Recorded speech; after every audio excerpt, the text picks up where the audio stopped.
Absolutely এটা revolution ছিল না, এটা গণ অভ্যুত্থান ছিল।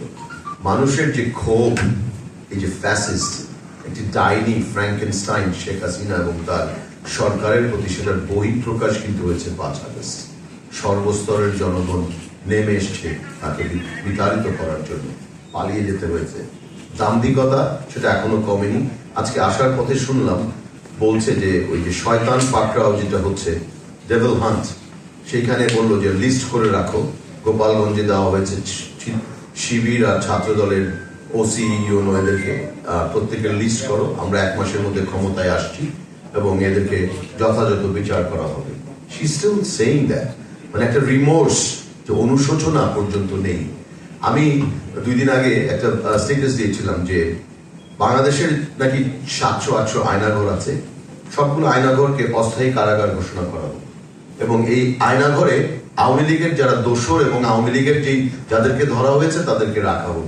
তাদেরকে বোঝা উচিত কি করেছে তারা, তাদের বোঝার শক্তিটাও হচ্ছে না এখনো, সেই মানসিকতাটা পরিবর্তন হয়নি। যেমন এই যে স্থানীয় সরকার নির্বাচনের কথা বলছি, একেবারেই অবাস্তব।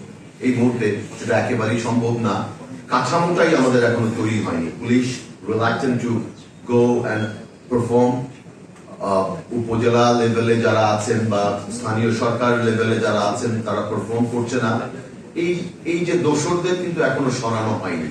আপনি যদি আইনের শাসনটা নিশ্চিত করেন, বিচারটা বা দৃষ্টান্ত স্থাপন করেন, তখন কিন্তু আস্তে আস্তে পরিবর্তনগুলো দৃশ্যমান হবে। আপনারা দেখেছেন কিনা, অনেকেই জানেন কিনা আমি জানি না, যে এই 5 আগস্টের পরে অনেকেই ধরা হয়েছে, 572 জন আবার জামিনও বের হয়ে গেছে। ব্যারিস্টার তানিয়া মীর ধরা পড়েছিলেন আমি জানতামই না, বাট এরা না বের হয়ে গেছে। সংবাদ মাধ্যম এদের খবরই প্রকাশ করেনি। ইতন বাবু ভাই একটা প্রশ্ন করেছিলেন ববি হাজ্জাজকে, এইটা আমি উত্তর দিতে চেয়েছিলাম, উনি আমার উত্তরটা উনি পাশ কাটিয়ে গেছেন আমার মনে হয়। 22 জানুয়ারি প্রফেসর ইউনূসের সম্মতিক্রমে গণমাধ্যম সংস্কার কমিশন গঠিত হয়েছে। কয়জন জানেন আমি জানি না। প্রত্যেকটি আওয়ামী আমলের দোষর যে টিভির মালিক আছে তারা তাদের ওই সংস্কার কমিশনের সদস্য। 5 জন জেলে আছে, 5-6 জন পলাতক, তাদেরকে কেউ রাখা হয়েছে। কিভাবে আপনি ট্রু স্টোরিটা পাবেন? এরাই তো নিউজ করবে, এই নিউজ পেপারের যারা আছেন তারাই তো করবে।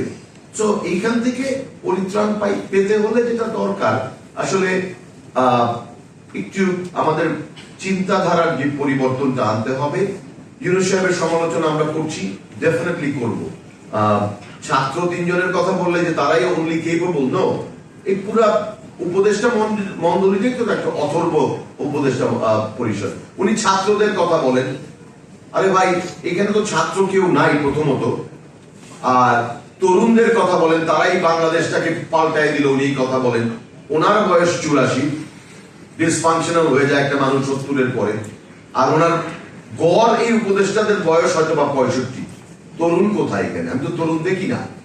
আরেকটা জিনিস আসে, ছাত্ররা রাজনৈতিক দল করবে, তাহলে কি এটা কি পার্ট টাইম রাজনৈতিক দল হবে? ছাত্ররা তো পড়াশোনা করে নাকি? So I don't understand this. এগুলো কি বলা হচ্ছে? তরুণ প্রজন্ম এগিয়ে আসুক না, সেটা বলি আমরা ছাত্রদের দল হবে। এই যে হাইপ একটা তুলে দিলাম, ছাত্র সমন্বয়ক, আমি 12 দলীয় জোটের সমন্বয়ক। এখন আমার মনে হয় যে ভাই আমি এইটাকে আমাকে না বলেন, যেখানে যাই সেখানেই সমন্বয়কের এই তাফালে ওইটা সেইটা এগুলো হচ্ছেই। হ্যাঁ, দে আর রাইটিং অডি পাজেরো। জিজ্ঞেস করা হলে বলে ওই বড় ভাই আমাকে 15 দিনের জন্য অডি গাড়িটা দিয়েছে, বিনিময়ে কি চাই সেটা কি আমরা বুঝি না? তো বাংলাদেশে ভাই অডি গাড়ি আমি দিয়ে দিলাম, ওই সমন্বয়ের নাম না বলি, আপনারা শুনেছেন সবাই। হ্যাঁ, কি কারণে অডি গাড়িটা দিয়ে দিলাম? আমি জাস্ট প্রতিবাদ করতে হবে আসলে। হ্যাঁ, এই জায়গাটাতে আমাদের সকলকে না, যে আমরা যে প্রতিবাদটা, যে ক্ষোভ, যে ঘৃণা থেকে পরিবর্তনের আকাঙ্ক্ষা ছিল, জন আকাঙ্ক্ষা, সেইটাকে জোরদার করতে হবে। We have to raise our voice.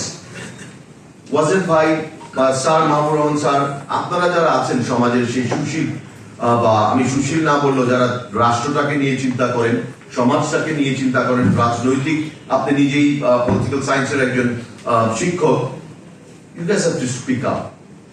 এই জায়গাগুলোতে আপনারা যদি কথা না বলেন, ছোট হোক, ছোট পরিসরে হোক, যেভাবেই হোক না কেন, মানুষকে উজ্জীবিত করতে হবে। ভুলে যায়েন না, gen Z, absolutely I salute you guys এই যে জেনারেশনটা, but mind that Y and alpha they are also involved. Alpha কারা? ওই যারা নতুন 15 বছর 16 বছর, আমার মেয়ে শি ইজ 15। আমরা না ভাবতাম কি যে এরা ওই মোবাইল ছাড়া আর কিছু বোঝে না, সারাদিন টেক্সটিং করে, এইটা করে, যে আমার থেকে বেশি খবর রাখে। বাবা এইটা হইছে জানো, বাবা ওইটা হইছে। আমি amazed. And when I was in jail, ওর মা কিছু গল্প বলতো, ওর কথাগুলা কিভাবে she supported the kids and everything. তো আমার কাছে মনে হয় কি যে এই আমরা ওদেরকেও চিনতে ভুল করেছি। Let us not এই যে একটা গোষ্ঠী বা একটা বাংলাদেশের যারা এই প্রজন্মটাকে যেন আমরা বেড়ে উঠতে দেই, তাদের চিন্তা চেতনাটাকে আমরা ধারণ করি। We are backdated. I'm 54 years old.